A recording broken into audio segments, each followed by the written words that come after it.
स्वागत है आपका स्कूल राइज स्टोरी में। आज हम आरंभ करने जा रहे हैं कक्षा 6 में सामाजिक विज्ञान में भूगोल का 8वां अध्याय भारत, जलवायु, वनस्पति तथा वन्य प्राणी। इससे पहले हमने 7 अध्याय देख लिए हैं। अगर आपने नहीं देखे हैं तो उनकी लिंक आपको डिस्क्रिप्शन में या फिर प्लेलिस्ट में जाकर भी देख सकते हैं। तो चलिए स्टार्ट करते हैं और देखते हैं भारत की जलवायु, वनस्पति और वन्य प्राणी किस प्रकार के हैं। आप मौसम के बारे में प्रतिदिन समाचार पत्रों में पढ़ते हैं तथा टेलीविज़न पर देखते हैं अथवा दूसरों को इस संबंध में बातें करते हुए भी सुनते हैं। आप सब जानते हैं कि मौसम वायुमंडल में प्रतिदिन होने वाला परिवर्तन है। मौसम क्या होता है? दिन प्रतिदिन जो परिवर्तन होता है वायुमंडल में उसे मौसम कहते हैं। इसमें तापमान, वर्षा तथा सूर्य का विकिरण इत्यादि शामिल हैं। उदाहरण के लिए मौसम कभी गर्म कभी ठंडा होता है और कभी कभी आसमान में बादल छा जाते हैं तो कभी वर्षा होती है।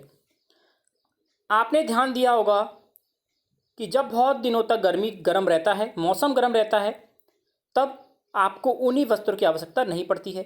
आप खाने पीने में ठंडे पदार्थ पसंद करते हैं। इसके विपरीत ऐसे दिन भी होते हैं जब आपको ऊनी वस्त्रों में के बिना ठंड लगती है और ठंडी और तेज हवाएं चलती हैं। इन दिनों में आप गर्म चीज़ें खाना पसंद करते हैं। सामान्यतः भारत में प्रमुख मौसम होते हैं दिसंबर से फरवरी तक सर्दी का मौसम, ठंडा मौसम। मार्च से मई तक गर्म मौसम मतलब कि गर्मी। जून से सितंबर तक दक्षिणी पश्चिमी मानसून का मौसम, वर्षा। अक्टूबर से नवंबर तक मानसून के लौटने का समय जिसको कहते हैं शरद। तो भारत के प्रमुख मौसम कौन से हुए? सर्दी, गर्मी, वर्षा और शरद। शीत ऋतु। ठंडे मौसम में सूर्य की सीधी किरणें नहीं पड़ती हैं जिसके परिणाम स्वरूप उत्तर भारत का तापमान कम हो जाता है। शीत ऋतु मतलब कि सर्दी कैसे पड़ती है? जब सूर्य की सीधी किरणें जहाँ हम रहते हैं वहाँ नहीं पड़ती है, परिणाम स्वरूप क्या होता है? उत्तर भारत का मौसम ठंडा हो जाता है या फिर तापमान कम हो जाता है। ग्रीष्म ऋतु। गर्मी के मौसम में सूर्य की किरणें अधिकतर सीधी पड़ती हैं, तापमान बहुत अधिक हो जाता है। दिन के समय गर्म व शुष्क पवन बहती है जिसे लू कहते हैं। तो लू किसे कहते हैं? जो दिन के समय गर्म और शुष्क पवनें बहती हैं उसे लू कहते हैं। और ग्रीष्म ऋतु क्या होता है? जब सूर्य की अधिकतर किरणें सीधी पड़ती हैं तो तापमान गर्म हो जाता है और अधिक हो जाता है, उसे ग्रीष्म ऋतु कहते हैं।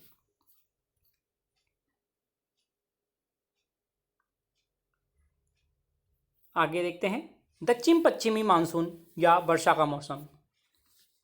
यह मानसून के आगे आने तथा आगे बढ़ने का मौसम है।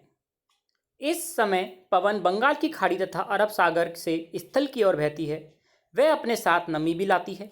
जब यह पवन पहाड़ों से टकराती है तो वर्षा होती है। दक्षिण पश्चिम मानसून या वर्षा का मौसम कैसे होता है?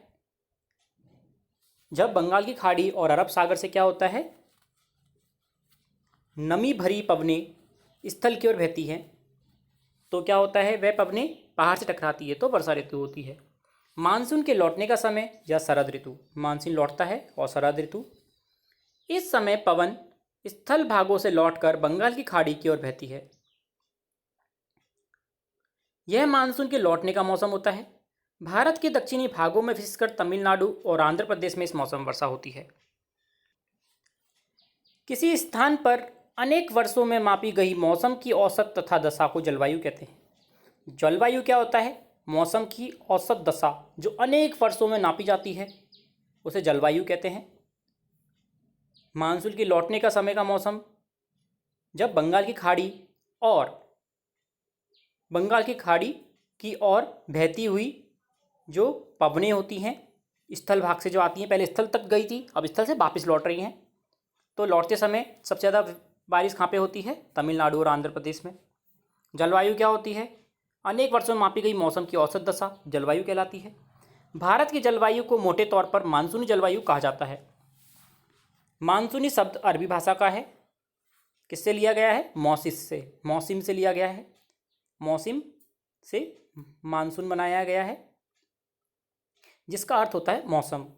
भारत की स्थिति उष्णकटिबंध होने के कारण अधिकतर वर्षा मानसूनी पवनों से होती है। भारत में कृषि वर्षा पर निर्भर करती है। अच्छे मानसून का मतलब है पर्याप्त वर्षा तथा प्रचुर मात्रा में फसलों का उत्पादन। अगर किसी वर्ष मानसून वर्षा कम हो तो नहीं नहीं हो तो क्या होगा? सही उत्तर का चिन्ह करें। फसलें प्रभावित होंगी, नहीं होंगी। कुएं में पानी का स्तर ऊपर आएगा या नीचे चला जाएगा। गर्मी का मौसम लंबा होगा या छोटा होगा। इसमें क्या पूछा है हमसे? अगर मानसूनी वर्षा कम हो या नहीं हो, बिल्कुल भी मानसून नहीं आए, वर्षा नहीं हो, तो क्या होगा? आप अपने आप अनुसार कर सकते हैं। फसल प्रभावित होंगी निश्चित तौर से। कुएं का पानी नीचे चला जाएगा और गर्मी का मौसम लंबा होगा। आगे देखते हैं। किसी स्थान की जलवायु उसकी स्थिति, ऊंचाई और समुद्र से दूरी तथा उच्च वाच पर निर्भर करती है। इसलिए हमें भारत की जलवायु में क्षेत्रीय विभिन्नता का अनुभव होता है। राजस्थान के मरुस्थल में स्थित जैसलमेर तथा बीकानेर बहुत ही गर्म स्थान है, जबकि जम्मू तथा कश्मीर के द्रास एवं कारगिल में बर्फीली ठंडी हवाएं चलती हैं। तटीय क्षेत्र जैसे मुंबई तथा कोलकाता की जलवायु मध्यम है।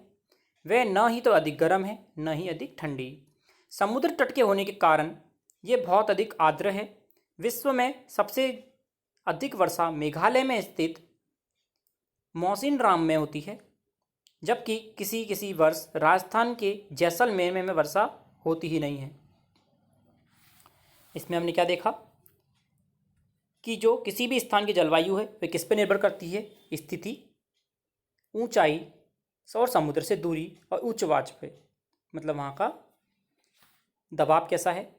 इसलिए हमें भारत की जलवायु में क्षेत्रीय विभिन्नता का अनुभव होता है। जैसा कि राजस्थान के मरुस्थल में जैसे जैसलमेर और बीकानेर में गर्म, जम्मू कश्मीर, द्रास, कारगिल में ठंडी, तटीय क्षेत्र मुंबई और कोलकाता में नमी भरी, मतलब कि हल्की मध्यम रहती है और वहाँ पे आर्द्रता बहुत होती है क्योंकि समुद्र तट के निकट होने के कारण। और विश्व में सबसे ज़्यादा वर्षा कहाँ होती है? मेघालय के मौसिनराम में। और किसी किसी वर्ष वर्षा कहाँ नहीं होती है? राजस्थान के जैसलमेर में। प्राकृतिक वनस्पति। हम अपने चारों तरफ विभिन्न प्रकार के पादप जीवन देखते हैं। हरे घास वाले मैदानों में खेलना कितना अच्छा लगता है। कुछ पौधे छोटे होते हैं, उन्हें झाड़ी कहा जाता है, जैसे कैक्टस तथा फूलों के पौधे इत्यादि।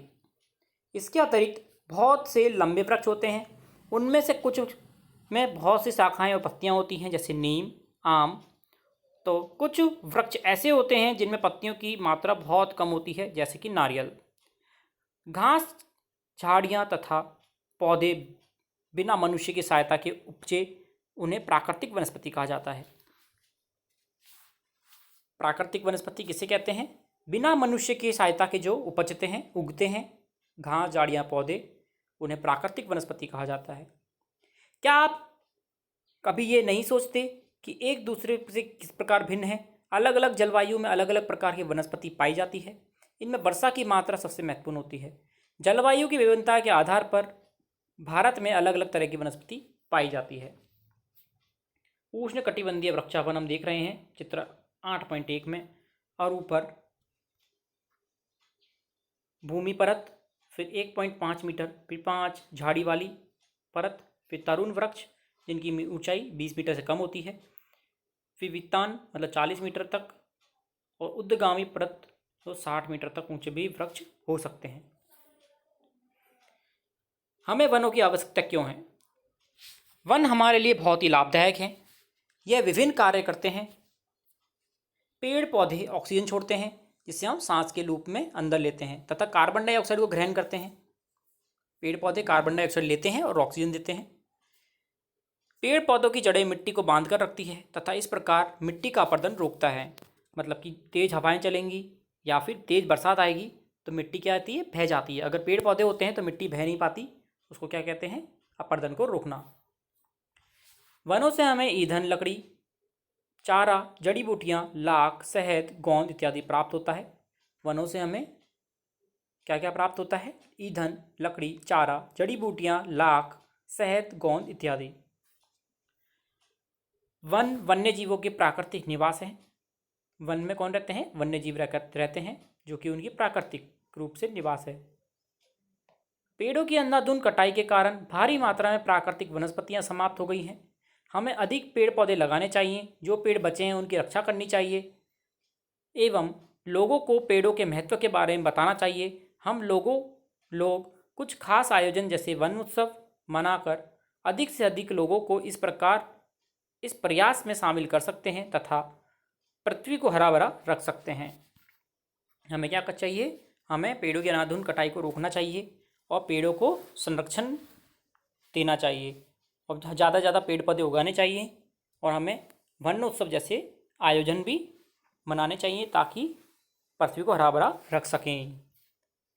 मिट्टी को बांधना, अब इसमें इस चित्र में आप वनों का उपयोग देख रहे हैं। एक तो मिट्टी को बांधता है, फर्नीचर जो हम जितना भी फर्नीचर बनता है लकड़ी का बनता है, जो खेल का सामान, ईंधन, चारा, आश्रय, दवाइयाँ बनती है, जड़ी बूटियों से ऑक्सीजन मिलती है, शहद मिलता है, फल मिलते हैं, गोंद और लाख मिलती है, वन्य प्राकृतिक जीवों का निवास, इमारती लकड़ी मिलती है और रबड़ मिलता है। वन्य प्राणी, वन विभिन्न प्रकार के वन्य जीवों का निवास होता है। वनों में जंतुओं की हजारों प्रजातियां तथा बड़ी संख्या में विभिन्न प्रकार के सरीसृपों, अभयचरों, पक्षियों, स्तनधारियों, कीटों तथा कृमियों का निवास होता है। वन में कौन कौन जंतु होते हैं, किस प्रकार के? सरीसृपों, अभयचरों, पक्षियाँ, स्तनधारी, कीट और कृमियों का निवास होता है। बाघ हमारा राष्ट्रीय पशु है। हमारा राष्ट्रीय पशु कौन है? बाघ। और मोर क्या हमारा राष्ट्रीय पक्षी है। ये देश के विभिन्न भागों में पाया जाता है। गुजरात के गिर वन में एशियाई शेरों का निवास है। हाथी तथा एक सींग वाला गैंडा असम के जंगलों में घूमते हैं। हाथी केरल और कर्नाटक में मिलते हैं। ऊंट भारत के रेगिस्तान तथा जंगली गधा कच्छ के रण में पाया जाता है। जंगली बकरी, हिम तेंदुआ, भालू इत्यादि हिमालय के क्षेत्रों में पाए जाते हैं। इनके अतिरिक्त बहुत से दूसरे वन्यजीव जैसे कि बंदर, सियार, भेड़िया, नीलगाय, चीतल इत्यादि हमारे देश में पाए जाते हैं। हमारे देश में कौन कौन से कहाँ पर पाए जाते हैं हमने क्या देखा? गुजरात के गिर में एशियाई शेरों का निवास है और जो हमारा बाघ है वे विभिन्न भागों में पाया जाता है। हाथी वो एक सींग वाले, गैंडे असम में जंगलों में घूमते हैं। हाथी केरल कर्नाटक में भी मिलते हैं और ऊँट भारत के रेगिस्तान, जंगली गधा कच्छ के रण में पाया जाता है। और बकरी, हिम तेंदुआ, भालू इत्यादि हिमालयी क्षेत्र में पाए जाते हैं। इसके अतिरिक्त दूसरे जानवर भी हैं, बंदर, सियार, भेड़िया, नीलगाय, चीतल जो हमारे देश में पाए जाते हैं। भारत में पक्षियों की भी ऐसी प्रचुरता है। मोर हमारा राष्ट्रीय पक्षी है। भारत में पक्षी तोता, मैना, कबूतर, बुलबुल, बत्तख इत्यादि हैं। अन्य बहुत सारे राष्ट्रीय उद्यान हैं जो पशुओं को उनका प्राकृतिक निवास प्रदान करते हैं। उद्यान शिकारियों से पक्षियों की रक्षा करते हैं। क्या आप अपने क्षेत्र में पाए जाने वाले 5 पक्षियों के नाम बता सकते हैं? भारत में सांपों की सैकड़ों प्रजातियां हैं, उनमें कोबरा एवं कैरत प्रमुख हैं। वनों के काटने तथा जानवरों के शिकार के कारण भारत में पाए जाने वाले वन्यजीव प्रजातियां तेजी से घट रही हैं। बहुत सी प्रजातियां तो समाप्त भी हो चुकी हैं। उनको बचाने के लिए बहुत से नेशनल पार्क, पशु विहार, जीव मंडल आरक्षित क्षेत्र स्थापित किए गए हैं। सरकार ने हाथियों तथा बाघों को बचाने के लिए भी बाघ परियोजना व हस्त परियोजना जैसी परियोजनाएं शुरू की हुई हैं। क्या आप भारत के कुछ पशु विहारों के नाम तथा मानचित्र में उनकी स्थिति को बता सकते हैं? आप इनको देखना है।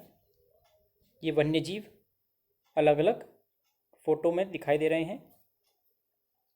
आप वन्य जीवों के संरक्षण में अपना हाथ बटा सकते हैं। आप जानवरों के जीवन पर विभिन्न अंगों जैसे हड्डी, सींग, पंख से बने पदार्थों को खरीदने से इनकार कर सकते हैं।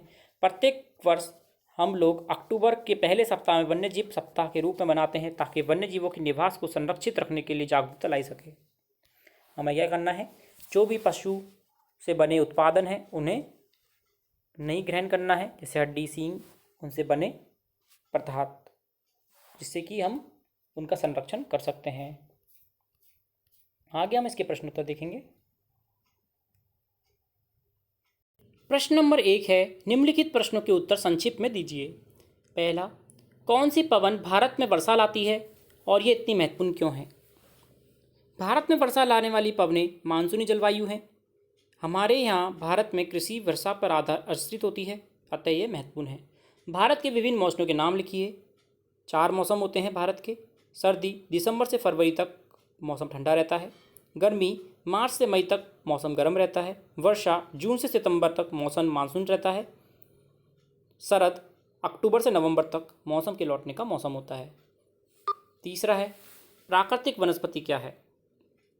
जो पौधे मनुष्य की सहायता के बिना उगते हैं उन्हें प्राकृतिक वनस्पति कहा जाता है, जैसे कि घास तथा झाड़ियाँ। सही उत्तर पर चिन्हित करें। विश्व में सबसे अधिक वर्षा वाला क्षेत्र कौन सा है। उत्तर होगा मौसिनराम। अगला है जंगली बकरी तथा हिम तेंदुए कहाँ पाए जाते हैं। हिमालय क्षेत्र में। तीसरा है दक्षिण पश्चिम मानसून के समय आर्द्र पवनें बहती हैं। दक्षिणी पश्चिमी मानसून के समय आर्द्र पवनें बहती हैं। उत्तर होगा ख समुद्र से स्थल की ओर। खाली स्थान भरें। गर्मी में दिन के समय शुष्क तथा गर्म पवनें चलती हैं, जिन्हें लू कहते हैं।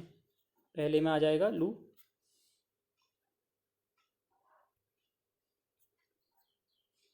अगला है आंध्र प्रदेश तथा तमिलनाडु में अधिक मात्रा में वर्षा होती है। इसमें आ जाएगा मानसून के मौसम में।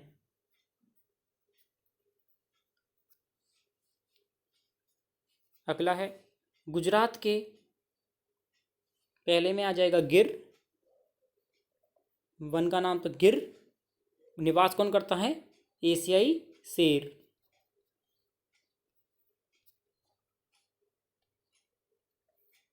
आओ खेलें, आप खुद कर सकते हैं। और ये भारत के राज्य और केंद्र शासित क्षेत्रों के राज्य व राजधानी दिए गए हैं। आशा करता हूँ आप ये चैप्टर आसानी के साथ समझ पाए होंगे। इसी प्रकार आगे भी करने के लिए जुड़े रहिए चैनल के साथ। धन्यवाद।